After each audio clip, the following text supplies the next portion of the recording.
सभी भक्तजनों को जय श्री कृष्णा।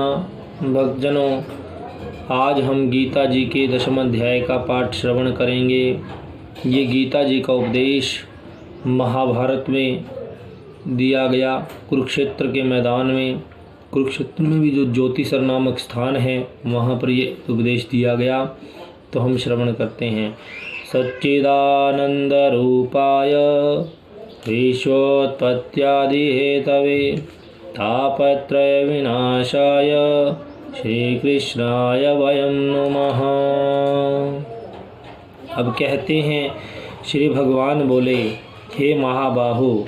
श्री कृष्ण जी बोले इसको अर्जुन को, बोले हे महाबाहो अर्थात हे अर्जुन, फिर भी मेरे परम रहस्य कि मेरा जो पवित्र रहस्य है, जो तू अब नहीं जानता, पूरा संसार जिसे नहीं जानता, और प्रभाव युक्त वचन को सुन। मेरे उस रहस्य को देख, सुन, और मेरे द्वारा तेरी अंतरात्मा पर जो प्रभाव डाला जाएगा मेरे वचनों के द्वारा, उन वचनों को सुन, जिसे मैं तुझे अतिशय प्रेम रखने के लिए हित की इच्छा से कहूँगा। मैं तुम्हें इसलिए कह रहा हूँ क्योंकि मैं तुम्हें अत्यधिक प्रेम करता हूँ और तुम्हारा कल्याण चाहता हूँ, इसलिए मैं तुम्हें ये उपदेश दे रहा हूँ। मेरी उत्पत्ति को अर्थात लीला से प्रकट होने को न तो देवता लोग जानते हैं, अर्थात मैं इस संसार में आया, मेरी उत्पत्ति संसार में किस लिए हुई और लीला किस लीला से हुई, ये ना तो देवता लोग जानते हैं ना महर्षि लोग जानते हैं, क्योंकि मैं उनका भी आदि कारण हूँ, अर्थात वो मेरे से ही उत्पन्न होते हैं, इसलिए वो मेरी इन बातों को नहीं जानते। जो मुझको जन्म रहित मानता है, प्राचीन काल से इस संसार में मानता है और लोकों का महान ईश्वर मानता है और मुझे तत्व से जानता है, अर्थात जो मुझे तत्वपूर्वक, तत्व अर्थात तत्व के विषय में अलग अलग चर्चा हुई है। तत्व के विषय में सांख्य में अलग है, हमारे 6 दर्शन हैं, उन 6 दर्शनों में तत्व के विषय में अलग अलग चर्चा हुई है। उन 6 दर्शनों का सहारा लेकर, किसी भी एक दर्शन का सहारा लेकर जो मनुष्य मुझ परमात्मा को प्राप्त करने की कोशिश करता है, वह मनुष्य ज्ञानवान है और ज्ञानवान पुरुषों में संपूर्ण पापों से मुक्त हो जाता है। निश्चय करने की शक्ति अर्थात किसी भी बात को तुरंत ही निश्चय करना, हाँ में ना में, जैसा भी आपका निश्चय है, यथार्थ ज्ञान, वास्तविक ज्ञान, असमूढ़ता, क्षमा, सत्य, इंद्रियों को वश में करना, मन का निग्रह अर्थात मन को अपने कंट्रोल में रखना, सुख दुख, उत्पत्ति प्रलय, एक तो उत्पन्न होना, प्रलय में नष्ट होना, भय अभय, डरना और न डरना, तथा अहिंसा अर्थात किसी की हत्या न करना, समता समानता रखना, संतोष जिसमें परमात्मा ने जिसे जितना दिया है उसमें संतोष करना, तप करना, दान करना, कीर्ति और अपकीर्ति अर्थात यश और अपयश, ऐसे ये प्राणियों के नाना प्रकार के भाव मुझसे पैदा होते हैं। संसार में लोग आते हैं, अगर कोई किसी का अपमान कर देता है तो तब वो क्या करता है, वो उसके खिलाफ विद्रोह, उसके विरोध में विद्रोह कर देता है। लेकिन परमात्मा कहते हैं कि ही इस संसार में सुख देना, दुख देना, किसी को जन्म देना, किसी को मारना, किसी को डराना, किसी को बचाना, किसी की हत्या करना, हत्या ना करना, समानता, संतोष देना, तप करना, दान करना, कीर्ति और अपकीर्ति, ये सभी मुझसे ही उत्पन्न होते हैं। अर्थात मनुष्य को इसके विषय में अत्यधिक सोचने की आवश्यकता नहीं है। मनुष्य इस संसार में अगर आया है तो वो इन भावों को प्राप्त करता है और ये भाव मुझसे ही पैदा होते हैं।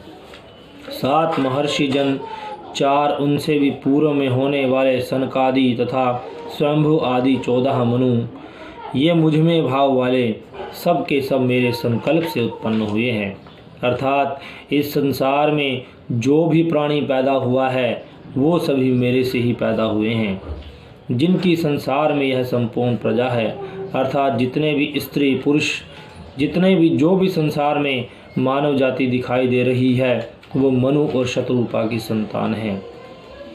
जो पुरुष मेरी इस परम ऐश्वर्य रूप विभूति को, अर्थात जो मनुष्य जो परमात्मा की ये ऐश्वर्य रूप, ऐश्वर्य का मतलब ईश्वरीय शक्ति रूप जो विभूति है, विभूति में धन संपदा, धन संपदा का मतलब केवल यही नहीं है कि हमारे पास पैसा है। जिसके पास एक अलौकिक शक्ति है, जिसके पास अलौकिक विद्या है, अगर उसके पास कोई पैसा भी ना हो तब भी वो इंसान परम ऐश्वर्य रूप विभूति होता है। और उसे किसके द्वारा जाना जाता है? योग शक्ति को, तत्व से ही जाना जाता है। वह निश्चल भक्ति योग से युक्त हो जाता है। वह मनुष्य निश्चल में स्थिर भक्ति रूपी योग से युक्त हो जाता है। इसमें कुछ भी संशय नहीं है। मैं वासुदेव ही संपूर्ण जगत की उत्पत्ति का कारण हूँ। परमात्मा इसमें स्वयं कहते हैं कि मैं वासुदेव ही संपूर्ण जगत की उत्पत्ति का कारण हूँ और मुझसे ही सब जगत चेष्टा करता है कि मेरे से ही ये सब जगत चल रहा है। इस प्रकार समझकर श्रद्धा और भक्ति से युक्त बुद्धिमान भक्तजन मुझ परमेश्वर को ही निरंतर भजते हैं। निरंतर मुझ में मन लगाने वाले, मुझ में ही प्राणों को अर्पण करने वाले भक्तजन मेरी भक्ति की चर्चा के द्वारा आपस में मेरे प्रभाव को जनाते हुए तथा गुण और प्रभाव सहित मेरा कथन करते हुए निरंतर संतुष्ट रहते हैं। अर्थात जो मनुष्य मेरा भजन करता है, मेरे में मन लगा के रखता है, वो केवल आपस में किसी के साथ भी अगर चर्चा करेगा, मेरे गुणों की चर्चा करेगा, मेरे प्रभाव की चर्चा करेगा, वो निरंतर संतुष्ट रहेगा। जो मनुष्य वास्तव में ही भगवान का भक्त होगा, उस मनुष्य के अंदर किसी भी प्रकार की कोई लालसा नहीं होगी, तृष्णा नहीं होगी। वो संसार के विषय में बात नहीं करेगा, न वो केवल भगवान के विषय में ही बात करेगा। उन निरंतर मेरे ध्यान आदि में लगे हुए और प्रेम पूर्वक भजन वाले भक्तों को मैं वह तत्व ज्ञान रूप योग देता हूँ। अर्थात जो मनुष्य मेरे में चित्त लगाता है, मेरा ही भजन करता है, सभी जगह मेरे विषय में सोचता है, संतोषी होता है, उस मनुष्य को, उस भक्त को भगवान तत्व ज्ञान रूप योग देते हैं। अर्थात तत्व ज्ञान भी देने वाले कौन है? परमात्मा। उस तत्व ज्ञान को कोई नहीं जानता, केवल परमात्मा जानते हैं। उसको वो जान सकता है जिसके ऊपर परमात्मा की कृपा हो। आम साधारण मनुष्य तत्व ज्ञान को नहीं जान सकता। जब तक वो परमात्मा, पहले इंसान वैसे ही बिना तत्व ज्ञान के भगवान में अपने आप को समर्पित कर देता है। जब कोई बिना तत्व ज्ञान के अपने आप को भगवान में समर्पित कर देता है, तब भगवान उससे प्रसन्न होकर उसको तत्व ज्ञान देते हैं और उस तत्व ज्ञान का प्रयोग करके वह भगवान को प्राप्त कर सकता है। उस तत्व ज्ञान को अनुभव केवल वही भक्त कर सकता है जो भगवान में चित्त लगाता है, अन्य कोई नहीं। हे अर्जुन, उनके ऊपर अनुग्रह करने के लिए उनके अंतःकरण में स्थित हुआ मैं स्वयं ही उनके अज्ञान जनित अंधकार को प्रकाश में तत्व ज्ञान रूप दीपक के द्वारा नष्ट कर देता हूँ। इसमें कहते हैं इसमें श्री कृष्ण जी कहते हैं, हे अर्जुन, जो भक्त मुझ में निरंतर चित्त लगाता है, मेरे विषय में सोचता है, मैं उनके अंतःकरण में स्थित होकर स्वयं ही उनके अज्ञान जनित अंधकार को नष्ट कर देता हूँ। अर्थात हम इस संसार में आए हैं, इस संसार में आकर हम इस संसार के अंधकार में जी रहे हैं। हम भौतिक सुख सुविधाओं को ही सब कुछ मानते हैं, परमात्मा के विषय में कुछ नहीं सोचते। लेकिन परमात्मा जब कोई मनुष्य वो हम अंधकार में जी रहे हैं, जब हम परमात्मा के विषय में नहीं सोचते तो हम अंधकार में जीते हैं। तो इसमें भगवान कहते हैं, जो भक्त मेरे प्रति अपने आप को समर्पित करता है, उस भक्त के अंदर बैठकर मैं उसके अंदर से अज्ञान खत्म कर देता हूँ, अज्ञान समाप्त कर देता हूँ और उसे तत्व ज्ञान रूप दीपक देता हूँ। अर्जुन बोले, आप परम ब्रह्म, आप ही परम ब्रह्म हैं, आप ही परम धाम हैं और आप ही परम पवित्र हैं। क्योंकि आपको सब ऋषिगण सनातन दिव्य पुरुष, देवों का भी आदि देव, अजन्मा और सर्वव्यापी कहते हैं।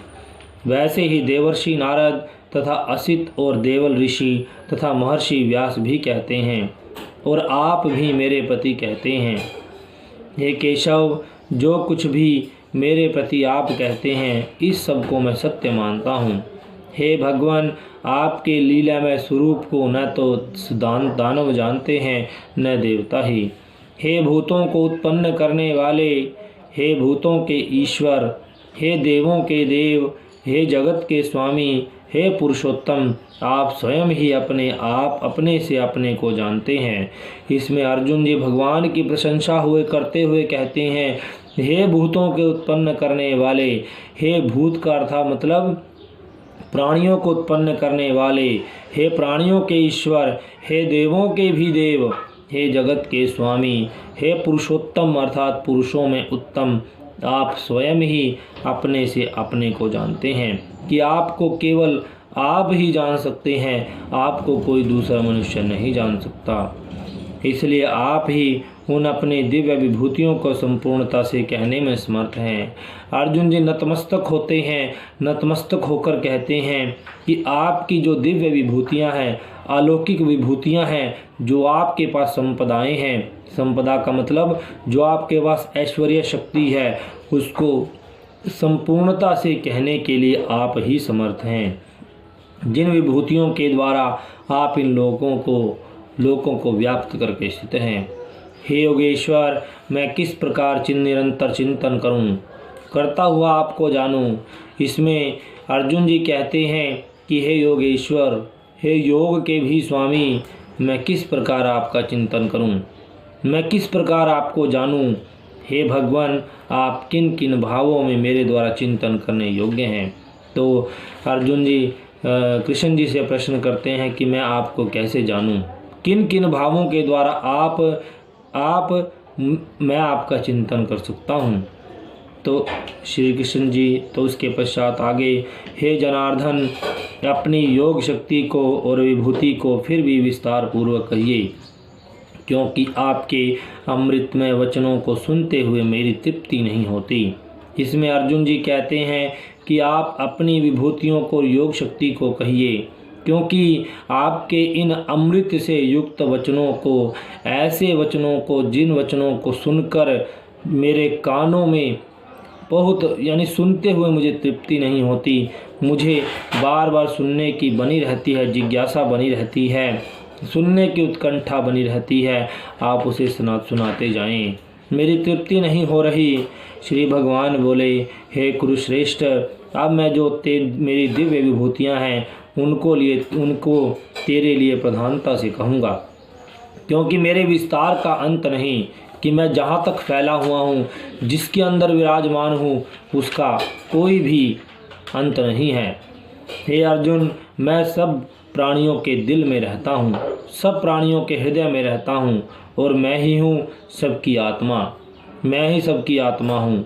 संपूर्ण भूतों का, संपूर्ण प्राणियों का आरंभ मुझसे होता है, मध्य मैं हूँ और अंत भी मेरे में ही से होता है। अर्थात जब मनुष्य जन्म लेता है तो जन्म के समय वो मेरा ही रूप होता है, और जब मनुष्य बड़ा होता है, मध्य अवस्था आती है, उसके दिल में मैं विद्यमान रहता हूँ। और जब मनुष्य का अंत आता है, जब मनुष्य मृत्यु को प्राप्त करता है, तो उसके पश्चात भी वो मेरे पास ही आता है। मैं अदिति के 12 पुत्रों में विष्णु हूँ। इसमें श्री कृष्ण जी अपनी विभूतियों को बताते हैं कि मैं अदिति के 12 पुत्रों में विष्णु हूँ, और ज्योतियों में किरणों वाला सूर्य भी मैं ही हूँ, अर्थात सूर्य मैं हूँ, विष्णु मैं हूँ। मैं 49 वायु देवताओं का तेज हूँ, 49 जो वायु देवता हैं, मरुदगण हैं, उनका मैं तेज हूँ। नक्षत्रों का स्वामी चंद्रमा हूँ। मैं वेदों में सामवेद हूँ। देवों में इंद्र हूँ, इंद्रियों में मन हूँ, और भूत प्राणियों की चेतना अर्थात जीवन शक्ति भी मैं ही हूँ।